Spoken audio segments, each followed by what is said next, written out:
The morning they delivered the 24 fillies, it was a Tuesday in the first week of October, 2009, and the sky above the canyon rim was the color of old pewter, the kind of sky that holds its weather close and doesn't give you any indication of which direction it intends to go. The temperature at 6 in the morning was 41 degrees, and I remember that precisely because I had gone out to the small thermometer nailed to the gatepost before the truck came, and I wrote it down in the margins of the old ledger I keep on the kitchen table, a habit I picked up from someone who kept far better records than I ever have, and I will get to that in time. The truck itself was a long government contract stock haul, the kind with ventilation slats running the full length of both sides, and it came up the county road trailing a rooster tail of caliche dust that I could see a quarter mile before I could hear the engine. When it turned through my front gate and swung wide into the gravel lot beside the round pen, I counted 6 men in 2 follow vehicles, and none of them looked particularly pleased to be there, which I understood, because it had been a long gather, and the holding facility 80 miles east was at capacity, and the regional coordinator had needed to find somewhere to put 24 young mares on short notice. And somehow, my name had come up. I want to be honest about why I said yes when she called. The coordinator's name was a woman I will call simply the woman from the regional office, because I have no interest in putting anyone's business into a video. And she called me on a Sunday evening, and she explained the situation plainly. The Bureau had gathered somewhere in the neighborhood of 260 horses off a high desert range that had been severely overstocked, a combination of a 3-year drought and a herd that had grown beyond what the land could reasonably carry. The majority of the animals had already moved through to adoption events or to long-term holding. What remained was a group of younger mares, most of them between 18 months and 3 years old. Fillies that had come off hard country, rocky, dry, sparse, and they were lean, and they were wary, and they were, in the polite language of the holding report, minimally socialized with humans. What that means in plain terms is that they had never been haltered, never been touched, and had spent every day of their lives reading the landscape for threats and acting accordingly. The adoption queue for horses fitting that description was, at that moment, approximately 14 months long. She needed a place to put 24 horses for what she estimated would be 60 to 90 days, while they worked the paperwork and the placement logistics. She had my name from a soil conservation fellow I had worked with the previous spring. She asked if I had the ground and the water and the fencing. I told her I had 22 acres of enrolled native grass pasture on the far side of the dry wash, 2 functioning stock wells on that section, and perimeter fencing that I had rebuilt the previous fall with 5 wire-barbed and new cedar posts every 12 feet. I did not tell her the other reason I said yes, because that reason was harder to explain and she needed a practical answer, not a philosophical one. The practical answer was sufficient. She thanked me, told me the truck would arrive the following Tuesday, and before she hung up she said, in a tone that was genuinely kind but also plainly informative, that 24 semi-wild young mares on 60 days of short grass and stress were going to be, and I am quoting her as best I can remember, a considerable management task for one person. I told her I understood. I wrote the date in the margin of the ledger, and then I went out and walked the fence on the 22 acres one more time in the dark with a flashlight, because that is what you do. Now. The neighbor who farms the section directly to my north came by that Thursday, 2 days before the truck arrived, because word moves in a small place the way water moves in a flat pan, everywhere at once and faster than you expect. He pulled his truck up to the gate, and his truck is always clean in a way that tells you he spends more time on the county road than he does in a field. And he sat with his elbow on the window ledge, and he looked at my round pen, and then he looked at the 22-acre pasture across the wash, and then he looked back at me, and he said, in a voice that was friendly and genuinely curious, and also absolutely certain, "What in the world are you planning to do with 24 half-wild horses on 22 dry acres?" I told him I was farming. He nodded once, the way a man nods when he has decided to be polite rather than persistent, and he drove on. By the following morning, the version that had circulated through the coffee hour at the grain elevator was that I had taken leave of some essential faculty and that the horses would be through my fencing by the end of the first week, and that the whole enterprise would cost me more in feed and repairs and veterinary calls than I would ever recoup. I will not tell you that none of those concerns were unreasonable. Some of them were quite reasonable. But I want you to understand that none of them were the thing I was thinking about that Thursday morning, because what I was thinking about was something else entirely, something that had been sitting in the back of my mind since the coordinator called, and it had to do with a notebook that had been in a cedar chest in my barn for 11 years, and that I had read twice since I found it, and then put away because I was not yet ready to know what to do with what it said. My grandmother came to this part of the country in 1951 with her husband, who was my grandfather, and they took up a dry land lease on ground that most of the neighboring operations had passed over because it was cut through by a wide sandy wash that ran hard in the wet years and went completely dry in the drought years. And the prevailing opinion at the time was that anything bisected by a feature like that was more trouble than it was worth. They built a house on the North Bench, and they ran cattle, and they dry farmed milo and cane on the upland acres, and my grandfather died in 1974, and my grandmother ran the place alone for another 19 years after that, which is a fact I did not fully appreciate until I was considerably older than I was when it was happening. She died in 1993 at the age of 77, and the property passed to my mother and then to me. And when I moved onto the place in 1998, I spent the better part of a year going through the outbuildings and sorting what was salvageable from what was past saving, which is how, in the late fall of 1998, I found the cedar chest in the tack room of the small barn on the south end of the property. The chest was locked or stuck, I was never certain which, and I had to work the latch with a chisel. And when it finally came open, the smell that came out of it was the smell of cedar and old leather and something faintly mineral that I could not name, and inside was a collection of items that my grandmother had kept. There was a pair of spurs with one rowel missing. There was a rolled piece of canvas that turned out to be a hand-drawn map of the original lease boundaries, the lines drawn in what looked like carpenter's pencil, very precise. There was a small glass bottle with a cork stopper and something dark and dry in the bottom of it, and I never determined what that was. And there were 2 notebooks. One was a standard composition book, the black and white marbled cover kind, and it was full of my grandmother's handwriting in pencil, breeding records, cattle weights, rainfall totals, the names of hired men and what she paid them, the price of fuel in various years. The other notebook was smaller and older, a narrow cloth-covered thing about the size of a shirt pocket, and the writing in it was my grandfather's, and it was different from the composition book in both character and content. Where my grandmother's notebook was systematic and ledger-like, my grandfather's narrow book was observational. It was the kind of writing a man does when he is trying to think something through on paper rather than record something already known, and it covered, as best I could reconstruct from internal dates and references, a period from roughly 1952 to 1968.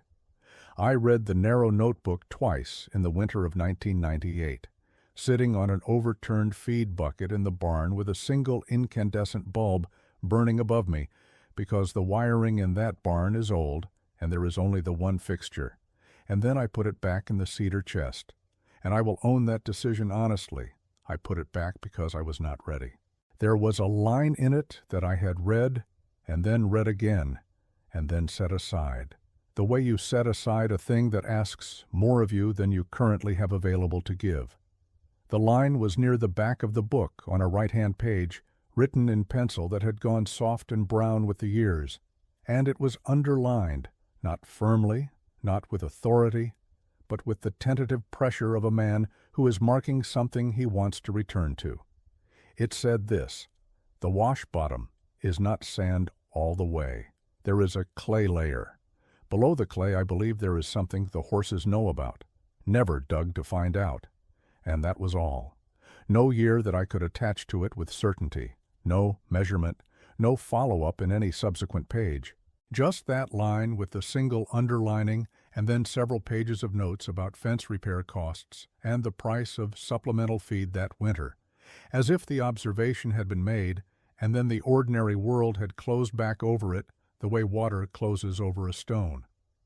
Now here is the thing I want you to sit with for a moment, because it is the thing I sat with for 11 years. My grandfather was not a fanciful man. He was not a man who wrote down hunches or impressions for their own sake. Every other line in that narrow notebook was a fact he had verified, or a cost he had recorded, or a weather event he had witnessed with his own eyes. He was not in the habit of writing things he was not reasonably certain of. So when he wrote that he believed there was something below the clay, and then admitted he had never dug to find out, that admission was not casual. That was a man acknowledging a debt he had not gotten around to paying. And when I read it in 1998, I understood that debt had transferred to me, and I was not yet ready to take it on. I put the notebook back. I worked the place. I ran a small cattle operation for several years, then moved out of cattle when the economics shifted, then took in some hay ground on lease for a few seasons, and the 22-acre native grass pasture across the wash I managed mostly as conservation ground. Mowed it once a year in late summer to keep the brush from advancing, monitored the 2 wells, kept the fence tight. And the dry wash ran hard in the wet years and went dry in the drought years exactly as it always had. And I walked across it several hundred times in 11 years without once stopping to push a probe into the sand and find out whether my grandfather had been right. Until the coordinator called about the 24 fillies. And the reason that call unlocked the thing in me that 11 years of living on the ground had not unlocked is something I have thought about for a long time, and I think it comes down to this. You cannot always choose the moment when an old debt comes due. Sometimes the moment chooses you, and the question is only whether you are paying enough attention to recognize it when it arrives. I recognized it. And that Tuesday morning in October, when the stock truck swung through my gate trailing its cloud of caliche dust, I was not only taking in 24 half-wild fillies on behalf of a regional office with a capacity problem, I was also, finally, beginning to pay a debt that my grandfather had left for me in a cloth-covered notebook in a cedar chest in a locked barn, and the terms of that debt were buried somewhere in the sand and clay below the dry wash, and I did not yet know what they were. I only knew that the horses knew. He had said so, and he had not been a fanciful man. The fillies came off that truck in a state that I can only describe as compressed alertness.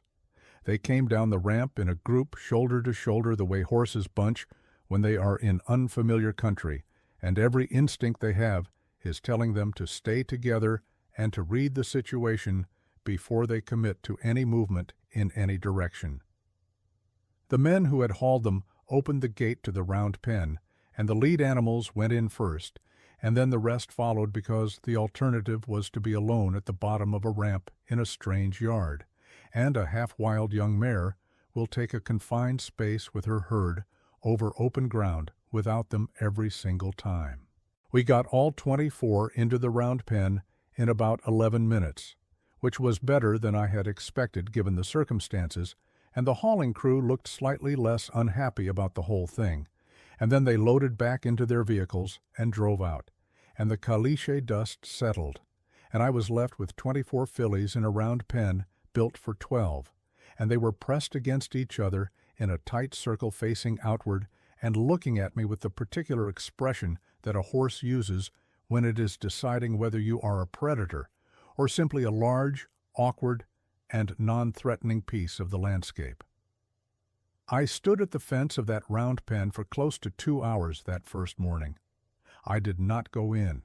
I did not make any effort to approach them or speak to them beyond the low, continuous kind of not quite talking that some people do around horses, less a communication then an ambient noise designed to establish that you are not trying to hide your presence. I watched them. And what I watched over those 2 hours was a gradual decompression, the tight outward-facing ring loosening first at the middle, individual animals turning to investigate each other rather than the fence line, and then, slowly, the group beginning to move. They were not pacers, they were investigative. They moved around the perimeter of the round pen in a slow, organized pattern, the dominant animals at the front, the younger and less certain ones tucked in close behind, and they smelled the posts and the soil and the air, and they listened in the direction of the 22-acre pasture across the wash, with an attention that was concentrated and deliberate. Not restless, not anxious, attentive. As if there was something over there that warranted listening to. That is the first time I noticed it, and at the time I told myself I was projecting, which is a reasonable thing to tell yourself when you are standing alone at a fence post at 8 in the morning watching 24 horses pay attention to a piece of ground. I moved them into the pasture on day 3 after I had watched them settle in the round pen and convinced myself that the perimeter fencing on the pasture section would hold horses that were motivated to test it, which these were. Moving them was straightforward. I opened the connecting gate and stood back and let the lead mare find her own way through, and the rest followed in about 4 minutes. They spread onto the native grass in a way that told me the grass was short but palatable, and they began to graze in the loose, distributed pattern of horses that are not in immediate competition for forage, which meant the stocking rate was within reasonable range. I checked both wells. Both were running at about 8 gallons a minute, which for 24 animals on a 60-day stay was adequate. I walked the fence line on all 4 sides and noted 2 places where the wire had loosened from the staples and resecured both. And then I walked to the center of the pasture, and I stood there for a while, and I looked at the ground, and I looked at the dry wash along the south edge of the pasture, which runs the full length of that boundary for about 420 feet, and I thought about my grandfather's line. The wash bottom is not sand all the way. There is a clay layer. Below the clay, I believe, there is something the horses know about. By the end of the first week, I was no longer telling myself I was projecting. The fillies had established a grazing pattern across the 22 acres, but the pattern was not uniform. The northeast corner of the pasture, where the native blue stem and side oats grama were thickest, you would expect the heaviest grazing pressure, and that is where I initially found it. But by day 4, the lead animals had shifted their patterns, and by day 7, there was a clear and repeated behavioral clustering that I had not expected and could not fully explain by forage distribution alone. The fillies were spending the warmest part of each afternoon, generally from about 1 o'clock to 3:30, in the southwestern quarter of the pasture along the inside bank of the dry wash, and they were not primarily grazing there. They were pawing. Not compulsively, not in the frantic way of a horse that is bored or ill, but methodically, in the measured and deliberate way that a horse paws when it is trying to move something, to open something, to get at something beneath the surface. The lead mare in particular had worked a section of the inside bank of the wash down to what looked like a distinctly different soil layer, darker, denser, heavier than the pale sandy loam above it. And below that darker layer, when I pressed my boot heel into it, the ground gave in a way that sand does not give. There was something below it that had moisture in it, and I was standing 60 yards from 2 functioning stock wells in October, 2 weeks into what had been a dry fall, and I should not have been feeling moisture in the ground in that location. I went back to the barn that evening. I got the cedar chest open. I sat down on the overturned feed bucket under the single incandescent bulb, and I read the narrow cloth-covered notebook from the first page to the last page without stopping. And when I got to the underlined line, I put my finger on it, and I read it again, and then I sat there for a while in the way that you sit, when a thing that has been waiting for 11 years suddenly does not feel like it is waiting anymore. The wash bottom is not sand all the way. There is a clay layer. Below the clay, I believe there is something the horses know about, never dug to find out. I sat there until the single bulb above me flickered, which it does, and then I got up and went to the house, and I called a man I had worked with 2 years before, a soil scientist with the state extension who had done some wetland delineation work on a property about 8 miles from mine. His name I will not use, but I will tell you that he was a man who had spent 31 years looking at ground and had developed, over those decades, a quality that is rarer than people suppose in credentialed professionals, which is the willingness to say plainly when he did not know something. I left a message. He called back the following morning, and I described what I was observing, and he asked me several questions about the stratigraphy of the wash, the depth and color of the layer the horses had exposed, the distance from the nearest wells, and the general aspect of the land above and below the wash on my property. He was quiet for a moment after I answered, and then he said he thought he might want to come out and look, and we set a time for that Friday. The soil scientist arrived on Friday in a truck that was not clean, which I took as a good sign, and he brought a set of hand augers and a sampling kit and a length of slotted PVC pipe in a bracket in the truck bed. We walked the inside bank of the wash together, and I showed him the section the lead mare had worked down to the clay layer, and he crouched there and pressed his thumb into the exposed surface and looked at the color and the texture for a long time without speaking. Then he took out a small folding knife and he scraped a thin layer of the dark material into his palm and smelled it, which is a thing that soil scientists do, and which always looks more theatrical than it apparently is, because he told me later it was genuinely informative, and then he stood up and looked east along the wash and west along the wash, and then down at the ground again. He set up the hand auger 18 inches back from the exposed bank, and he drilled down through the sandy loam, which ran about 14 inches, and then through a 6-inch clay layer, and then the auger brought up material that was darker still and had a visible moisture content that was immediately and unmistakably distinct from the layers above it. He pulled the auger out and looked at what it had brought up. And he was quiet for what I would estimate was 30 seconds, which in a professional context is a considerable silence. And then he said, "That is a confined aquifer lens."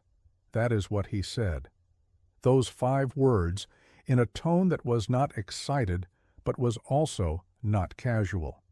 He said it the way a man says a thing when he is confirming something he suspected was possible, but had not fully expected to find. What a confined aquifer lens means in practical terms is this. There is a layer of permeable material, in this case, a band of saturated fine gravel and sand approximately 2 feet thick, sealed between 2 clay layers, and that permeable layer is under sufficient pressure from the surrounding geology that it holds water even when the surface is dry. The dry wash had been cutting down through the upper clay layer for years, intermittently exposing the upper edge of that lens in wet seasons and covering it again in dry ones, and the horses, the mares, the fillies, who had come off rocky country where water was scarce, and the ability to locate it was not a curiosity, but a survival skill, had been reading the signs of that moisture from above through the clay in the way that horses in dry country will find water that no human looking at the surface would have reason to expect. My grandfather had watched the same thing happen 60 years earlier. He had written it down. He had underlined it, and he had not dug. I do not fault him for that. He had limited resources and a cattle operation to run and a dryland lease that made demands on him every day of the year. And the thing about a debt like the one he left in that notebook is that it is not a reproach. It is a gift. It is a man saying, in the only language available to him across the distance of decades, "I found something, and I am leaving it for whoever comes next, and I trust that whoever comes next will have the patience to pick it up." The soil scientist spent most of that Friday on my south pasture. He drilled 7 test holes along the inside bank of the wash at 60-foot intervals, and 5 of the 7 came up through the same clay layer and into the same moisture-bearing material at depths ranging from 18 to 23 inches below the surface of the bank. The two holes that did not hit the lens were at the east end of the transect, where the wash deepened and the bank geometry changed, and he said that was consistent with the lens pinching out at that end, which was also consistent with the gradient of the formation as he could read it from the surface. He took samples from 4 of the 5 productive holes and bagged them carefully and labeled them, and told me he would have a basic analysis within 2 weeks. Before he left, I showed him the entry in my grandfather's notebook, the underlined line, and he read it standing by his truck in the late afternoon light, and then he handed the notebook back to me, and he said one word. He said, "Substantial." That was the word. He was not referring to my grandfather's handwriting or the age of the observation. He was telling me, in the compressed and restrained language of a man who chooses his words for their load-bearing capacity, that what we had found was substantial enough to warrant that word. I thanked him, and he drove out, and I stood there by the wash with the narrow cloth-covered notebook in my hand until the light went too low to see by, and I did not feel triumphant. I felt something quieter than that, and harder to name, the particular feeling you get when a very old obligation has been met, and the person you most owe the report to is no longer available to receive it. The water. I need to tell you what we eventually determined the water amounted to, because the concrete reality of it is the point, and without the numbers, it is only a story about sentiment and old notebooks. The full analysis came back at 11 days, not 14, because the soil scientist had flagged the samples as priority, given the confined nature of the formation and the preliminary field indicators. The productive section of the aquifer lens ran as best he could determine from the 7 test holes plus 2 additional ones he had a technician drill the following week, approximately 380 feet along the south boundary of my pasture, following the inside bank of the wash. The saturated thickness of the permeable layer averaged 22 inches. The water quality analysis on the 4 samples came back with a dissolved solids level of 412 parts per million, which is well within the range of acceptable livestock and irrigation use without any treatment. The estimated sustainable yield, based on the formation characteristics and the recharge indicators he found at the west end of the transect, where a subtle seep was emerging at the base of the upland slope, was somewhere between 6 and 9 gallons per minute from a properly installed horizontal collector or a small diameter vertical well placed at the right point in the formation. That is not a municipal water supply. I want to be clear about what I am and am not claiming. But for a 22-acre native grass pasture that was running on 2 aging stock wells, each of which required maintenance costs that were becoming more significant every year, a 6 to 9 gallon per minute lens of clean, naturally pressurized groundwater, at less than 2 feet of depth along a 400-foot run of the south boundary, was not nothing. It was, in the plain language of practical farming, a resource that changed the character of that pasture in a way that no map or county survey or extension report had ever suggested was there. It was what my grandfather had suspected and underlined and never dug to find. It was what the Fillies had been pawing toward every afternoon between 1 and 3:30 since day 4 of their stay on my ground. The neighbor from the north section came by in the second week of December, about 3 weeks after the soil scientist's report, and about 10 days after the 24 Fillies had left on a transport arranged by the regional office, placed in adoption homes and training programs, and 2 of them with a gentling operation in the next state that had agreed to take the least socialized animals and work them on a longer timeline. The neighbor pulled his clean truck up to the gate in the same posture he always uses, elbow on the window ledge, looking at the pasture across the wash. The excavation for the collection pipe was visible from the gate, a neat trench running parallel to the inside bank for about 240 feet, just the first phase, the section where the formation was thickest. He looked at it for a moment. Then he looked at me. Then he said, "That wash doesn't look as dry as it usually does this time of year." I told him it wasn't. He nodded once. He said, "Huh." And then he drove on, and that was the entirety of the conversation, and that is all the vindication I required or wanted. I want to sit with you here for a moment in the quiet before I close this out, because I think the thing this story is actually about is worth saying plainly rather than leaving it to inference. My grandfather found something with his eyes and his memory of how horses behave and his willingness to notice what was happening below his feet, and he wrote it down in a narrow cloth-covered notebook, and then he died with the thing still undug, and the notebook sat in a cedar chest in a locked barn for 25 years after that. And when I found it, I read it, and then I put it back because I was not ready. And then it sat in that cedar chest for another 11 years while I ran cattle and cut hay and walked across the dry wash several hundred times without stopping.